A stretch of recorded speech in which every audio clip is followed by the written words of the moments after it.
Hi guys. और अब review करते हैं 2020 की वर्स्ट मूवी का, सड़क टू। जैसा कि ये साल बकवास जा रहा है, तो अब इस साल की आई है सबसे बकवास मूवी, सड़क टू, जो कि हॉटस्टार ओटीटी पे रिलीज़ हुई है इस फ्राइडे। 1991 में जब सड़क आई थी, तो हालांकि वो film taxi driver Hollywood movie थी, उससे पूरी तरह कॉपी थी, लेकिन फिर भी अपने बेहतरीन म्यूज़िक, कुछ बोल्ड सीन्स जो उस समय के हिसाब से काफ़ी बोल्ड थे, और बेहतरीन acting, special mention Sadashiv Amrapurkar. उनकी बेहतरीन एक्टिंग की वजह से ना सिर्फ वो मूवी सुपर हिट हुई थी, बल्कि आज भी वो मूवी कुछ अच्छी फिल्मों में से भट्ट कैम की शामिल की जाती है। तो जब ये अनाउंसमेंट हुआ कि 20 साल बाद, लगभग 20 साल बाद महेश भट्ट इस मूवी का सीक्वल लेकर आ रहे हैं, बल्कि इसे डायरेक्ट भी वही कर रहे हैं काफ़ी टाइम बाद, तो लोगों को काफ़ी एक्सपेक्टेशन थी। लेकिन अब हवा पूरी तरह बदल चुकी है, बहुत सारे के जो है हालात चेंज हो चुके हैं, रिया चक्रवर्ती की वजह से नेपोटिज्म हो चुका है। तो इस मूवी को बिल्कुल ही बाइकआउट करने की डिमांड हो रही थी, और जैसा सब जानते हैं, सड़क टू का ट्रेलर सबसे ज़्यादा डिसलाइक ट्रेलर्स में से, वीडियोस में से यूट्यूब के एक हो चुका है। इस मूवी को भी अब 1 की IMDb रेटिंग मिली है। तो क्या ये मूवी वाकई वो रेटिंग डिजर्व करती है? चलिए डिस्कस करते हैं। मुझे याद है, मैं बहुत छोटा था और इस मूवी की VHS टेप हमारे घर पे हुआ करती थी। तो मैंने ये पहली बार सड़क देखी थी, पहली। और मैं बहुत डर जाया करता था जब इसमें महारानी के सीन आते थे।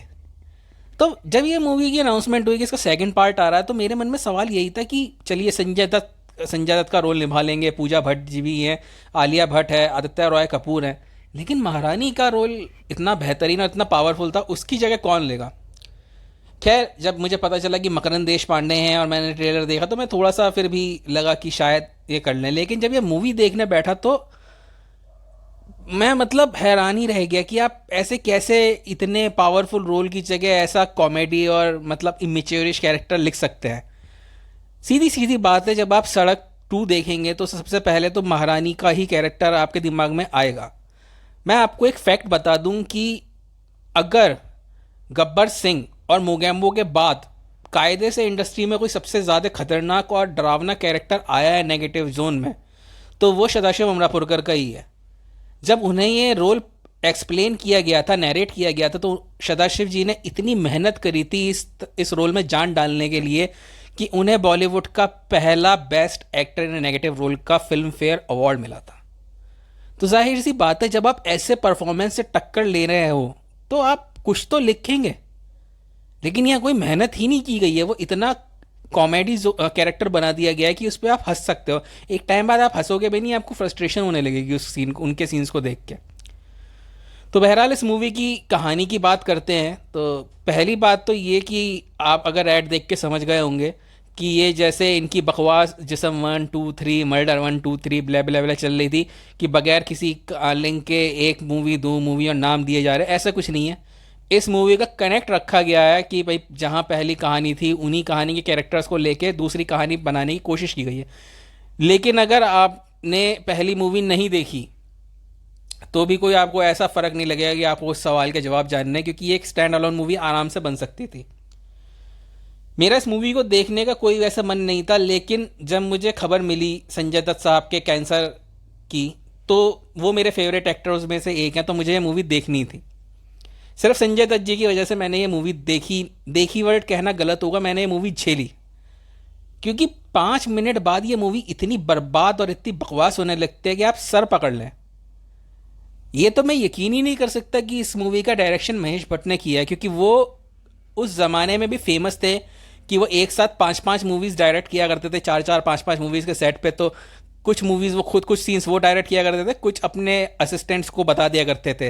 तो यहाँ भी मुझे साफ यही लगता है कि उन्होंने काफ़ी सीन्स पूजा भट्ट से ही डायरेक्ट करवाए हैं। वो साफ दिखता है, मतलब एक स्पेसिफिक सीन में एक डॉक्टर आलिया भट्ट का हाथ देख के कहता है, ओह माय गॉड, ये तो पुलिस को बुलाना पड़ा। तो इतनी ओवर एक्टिंग, इतना अहम। महेश भट्ट साहब से तो कभी उम्मीद ही नहीं थी, उनके कैरेक्टर्स तो सटलिटी के लिए जाने जाते थे। चाहे अर्थ हो, सारांश हो, कितनी महान फिल्म है, डैडी हो, आप कह ही नहीं सकते। इवन जो उनकी कमर्शियल फिल्म है, हमें राही प्यार के हैं, दिल है कि मानता नहीं है, ये इनके एक्ट जो आप मान ही नहीं सकते कि इन मूवीज के डायरेक्टर ये शॉट्स, ये सीन्स शूट कर रहा है। साफ पता चलेगा कि ये पूजा भट्ट जैसी एक बेकार डायरेक्टर का ही काम है, जिसकी फिल्में वो थी कजरारे, जो कजरारे जैसी फिल्म, कैबरे, मतलब ऐसी ऐसी फिल्में डायरेक्ट की हैं जिन्होंने, तो कुछ क्या ही कहना। तो बहरहाल इस मूवी की जो थोड़ी बहुत कहानी है उस पर डिस्कस करते हैं। तो जैसा मैंने कि बताया कि ये सड़क का ही आगे का वो है, उसकी कहानी को आगे ले जाती है। तो ये रवि की कहानी है, जिनकी वाइफ पूजा की डेथ हो चुकी है। पूजा जिनसे इन्होंने पहले पार्ट में उन्हें किस तरीके से उन्होंने ब्रोथल से छुड़ाया था, महारानी की कैद से, तो अब उन्होंने शादी कर ली है और अब उनकी वाइफ नहीं रही है और वो खुद ही, उन्हें सुसाइडल टेंडेंसीज हैं।